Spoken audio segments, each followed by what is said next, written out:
Welcome back to the She Who Dares Wins podcast. My guest today is Lucy. Thank you for coming over, Lucy. Thank you so much for having me. I'm so excited. Yeah. Okay, well, you get the same question as everyone else, which is She Who Dares Wins. Tell me about how you've dared and won. Okay, so I'm a medical tattoo artist. I founded the UK's first mastectomy tattoo charity, and I dared by pushing the boundaries of what was considered normal, I would say. When I sought out my tattoo apprenticeship, it was a very male-dominated industry, and I found it really, really hard to be taken seriously. And at a very young age, I've always been an artist, I've always been creative. And when I first got my first ever tattoo, I was fascinated by the process. I knew this is what I wanted to do. So after lots of rejections, sort of 4 or 5 years of rejections, I finally got myself an apprenticeship, which encouraged me to follow my dreams. And then I learned that I could use my skills to help people, and it just kind of evolved from there, really. So 4 or 5 years of rejection. Yeah. So the process of becoming an apprentice, then you just applied to a tattoo shop for an apprenticeship. Yeah. So, yeah, basically you go in with a portfolio of your work, you tell them that you're looking for an apprenticeship, and they will usually give you tips or something. It's never straightforward as you just walk in and get an apprenticeship. The idea is you do that, but it's never that straightforward. So they usually say go away, work on something, or come back, or they'll set you a task and see if you'll do it. But tattoo apprenticeships traditionally are unpaid as well. It's a 2-year unpaid commitment that you have to make. So I feel like you're already showing that you're willing to commit to this to achieve this and learn this craft.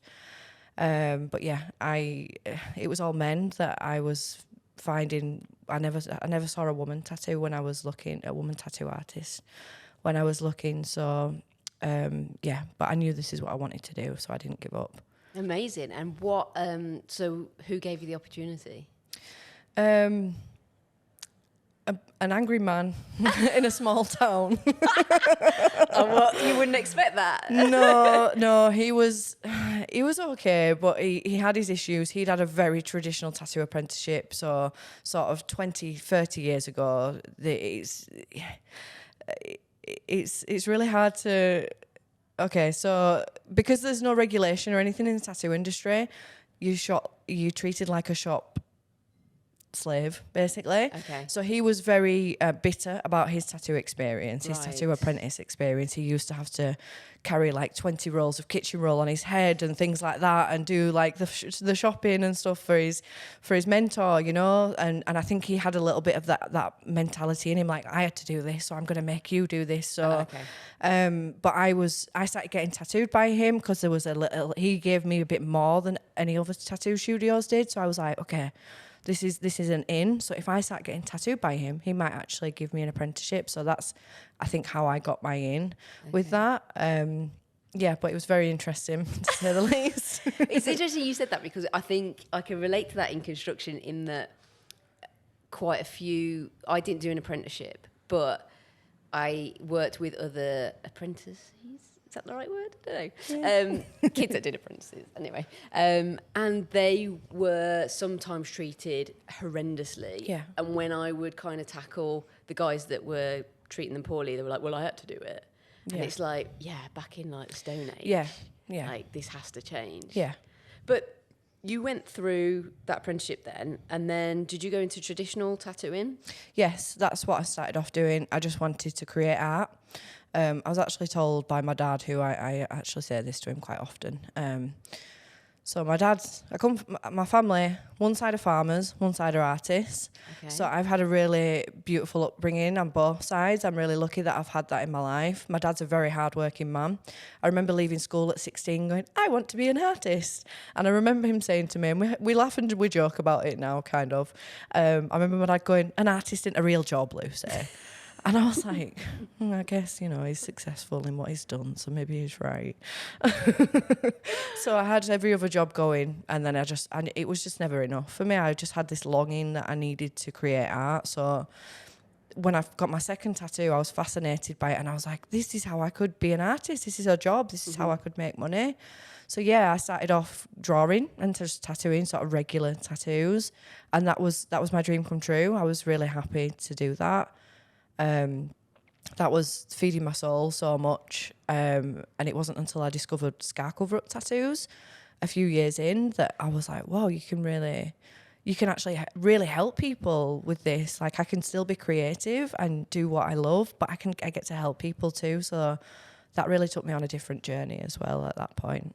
So what was the journey from the scar tattoos and then leading into like nipple tattoos for women that had got breast cancer? And so it was actually my mentor as well who said, don't ever touch scars.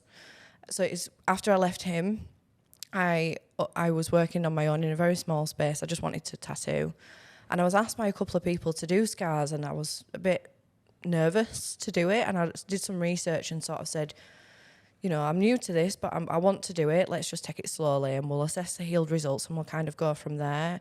And I actually learned a lot from doing that. So I started offering out one for free a month, so I could gain experience. I explained to people I was learning. It might take 2 sessions, but I want to do this and I want to gain experience. So after about a year of doing that, I was just so inspired by other people that I got to meet and help. And then someone approached me and said, I've had this tattoo done at the hospital. It's faded away after my mastectomy. It was a nipple, and I'd really like it replacing. And I was like, what do you mean a nipple? Like, I've never heard of that before. So at this point, I'd known my auntie had breast cancer sort of 10 years previously. So I thought, I'm going to ask her to see if she's had a nipple tattoo. And I brought the subject up with her. And straight away, she was quite withdrawn. She was like, yes, I had one. It was horrible. I don't want to talk about it. And I was like, what do you mean? Like, a tattoo can be uncomfortable, but not to the point where you feel that way. So I kind of probed her a little bit, and she said, no, Lucy, it was really painful. It was like I couldn't breathe because of the pain. There was a lot of blood. It was pouring down the side of my body. It scabbed up, and then it kind of fell off and then faded away. And I have not looked at my breast for 10 years. And I'm a huge empath. Like, I really feel what people tell me. So I was like, why is this happening? Why has this happened to my auntie? And she's never felt she could talk about it, because tattoos, they can be a little bit uncomfortable, but there should be no heavy bleeding. There's no heavy scabbing. They should certainly not fall off and fade away. So then I looked into it a little bit further, and I found that actually this is just a standard that's offered in all hospitals, a semi-permanent nipple tattoo. And I was like, but this is a body part that you're replacing. Why would you want to have a nipple that fades away? Why would anyone want to? I really couldn't, and I still can't comprehend that. I can understand why people would have eyebrows tattooed when they'd fade away, but not a nipple. So I looked into it and found, this was what was the standard that was being offered throughout all the hospitals in the UK. I looked into training, learning the service, and the only training that was available was for basic bullseye circles, semi-permanent that fade away. So you don't really hear of a semi-permanent tattoo other than like eyebrows. Yeah. So what was the reasoning behind? I've tried to find it out. I'm not sure if it's an insurance thing with hospitals. I think they only use 2 particular trainers within the NHS, and I don't know if that's just something they've learnt from them and that's something they've taken on and they believe that that's the only way forward. But it's actually a little bit of a myth. No pigment ever is actually semi-permanent, because while some are designed to fade out the skin, there's always microscopic bits of pigment left over. So there's this rebranding going on within the tattoo industry and the permanent makeup industry at the minute that it's not actually semi-permanent. So it's kind of a myth that's been out there. But as we've grown and there's education has changed and technologies have changed, we have an understanding now that it's not actually semi-permanent. So even if the nipples aren't even fading, they're kind of half fading, so they're just left with this kind of weird pinky salmony texture left behind, which I think it maybe be better if there was nothing there. So wow, so obviously your auntie, but the amount of women that's possibly have had this and had a bad experience, was that a real trigger for you to be like, hold on a minute, yeah, I could potentially help with it? Yeah, because I did permanent tattoos that don't fade away. You know, I could see how much they empowered people, and I felt that after losing your breast to cancer, which is an amputation of a body part, you know, you see your body change through so much. You see, it's a big part of your femininity. To then go through that and then to finally have reconstruction, you know, have new breasts built, have to learn to love and accept your new body, then to have a tattoo, it's very much the like the cherry on the cake, a lot of people say, like, you know, the final chapter. To have that, they have so much hope that finally I can accept my body now and move on. But then the tattoo would fade away and they would be back to where they were. And a lot of people weren't being told that these tattoos would fade as well, which I've been politely calling people out on, like, as a question of ethics, because at least give people the full information so they can be prepared for that. It's a lot. They've been through a lot, and they don't deserve to lose the nipple twice, in my opinion. No, totally. And you say that it was kind of like, was it like a book of tattoos that you could just choose the type?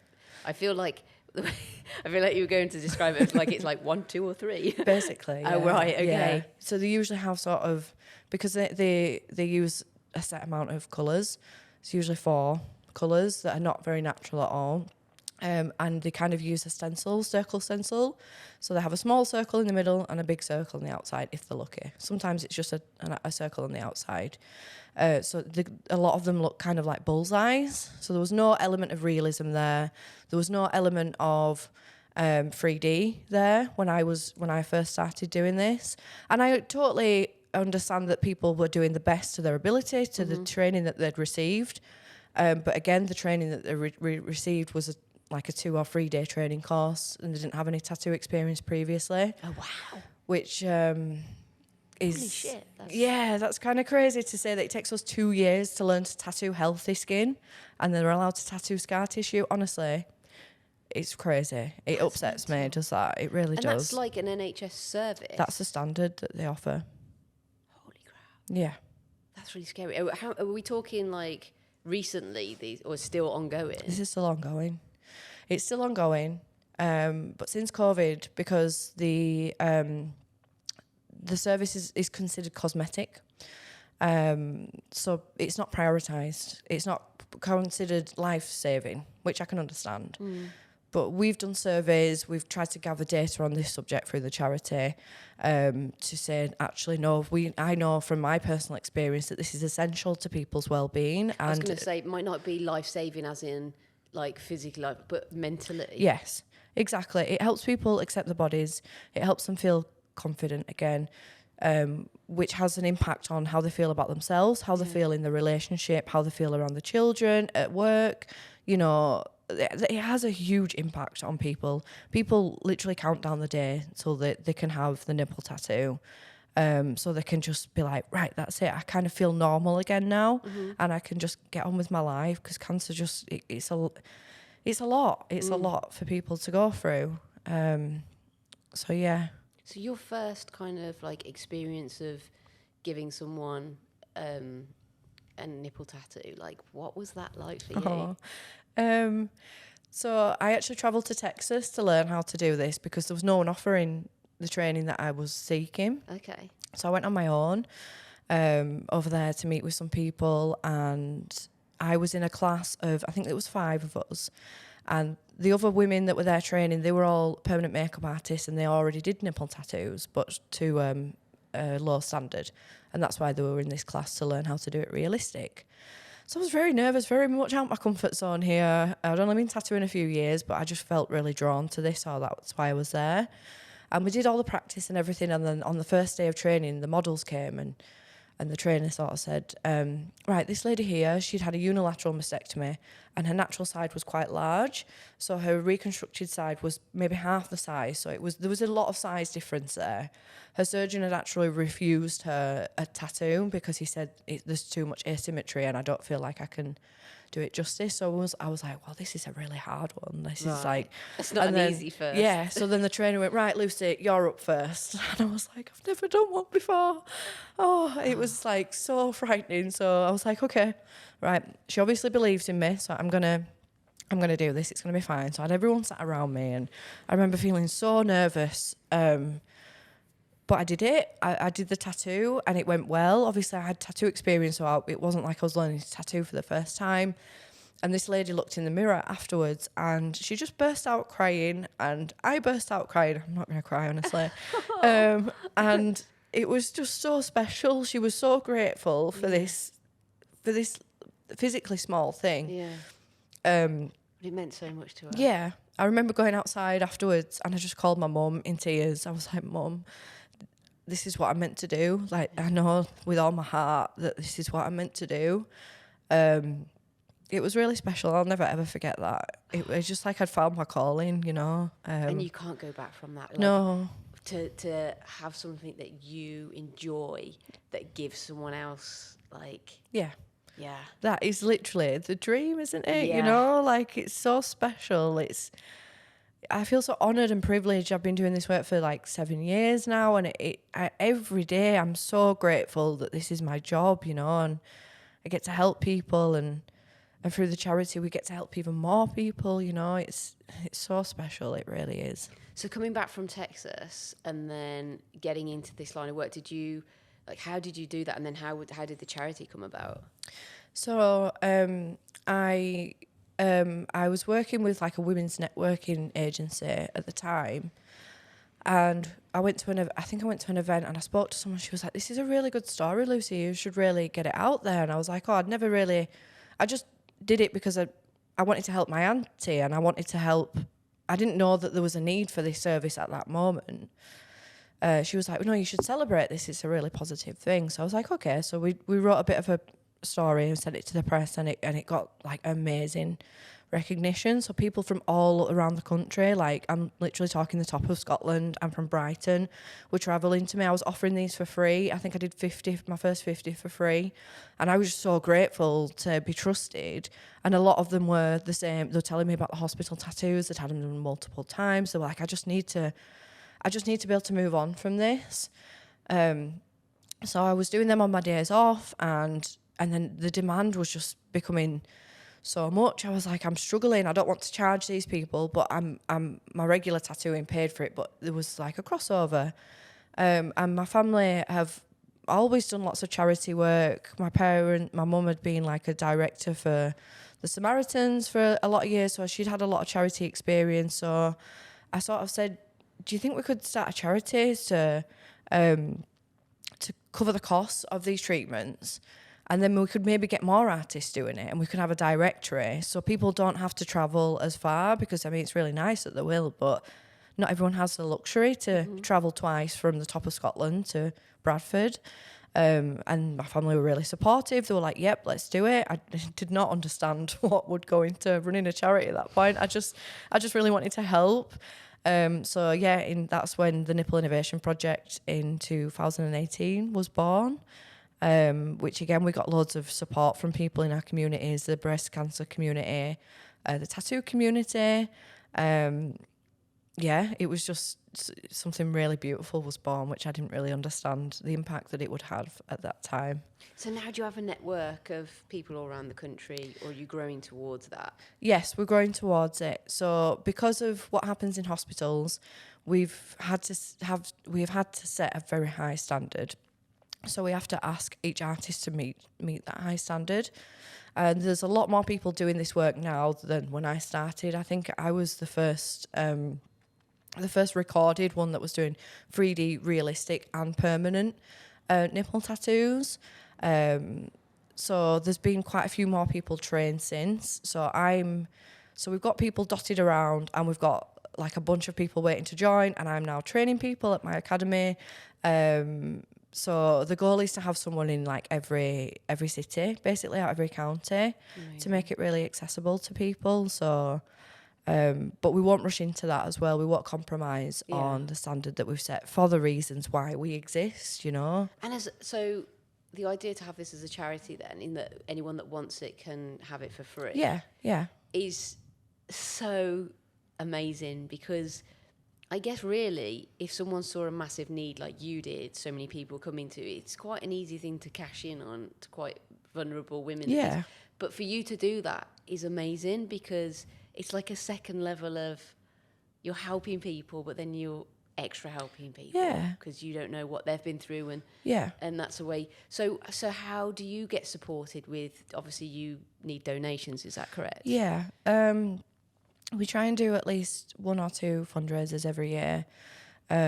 We are run by volunteers, so we literally just volunteer the time that we have in and amongst working full time. So we do what we can.